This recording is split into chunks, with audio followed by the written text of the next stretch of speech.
মাথাভাঙায় বাইসনের হানায় আহত 4।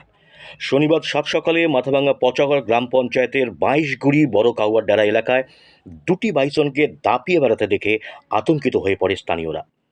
এলাকায় বাইসন বের হওয়ার খবর চাউর হতেই বাইসন দেখতে উৎসুক গ্রামবাসীরা ভিড় জমান। সঙ্গে সঙ্গে খবর দেওয়া হয় মাথাভাঙা বন দপ্তর ও পুলিশে। গতকাল দিনভর পালডুবি গ্রাম পঞ্চায়েত এলাকায় দাপিয়ে বেড়ায় এই বাইসন দুটি। বনকর্মীরা চেষ্টা করেও বাইসন দুটিকে কাবু করতে পারেনি। পাতলাখাওয়া বনাঞ্চল থেকে বাইসন দুটি তোরসানো দ্বীপ পেরিয়ে খাবারের খোঁজে বেরিয়ে এসেছে বলে সূত্র মারফত জানা যায়। প্রায়শই মাথাভাঙ্গার 2 ব্লকে বাইসন খাবারের খোঁজে লোকালয়ে বেরিয়ে এসে এলাকায় তাণ্ডব চালায়। এদিকে জানা যায় যে 4 জন বাইসনের হানায় আহত হয়েছেন তাদের মধ্যে 3 জনই মহিলা। তাদের সকলের বাড়ি বড় কাউয়ারডারা এলাকায়।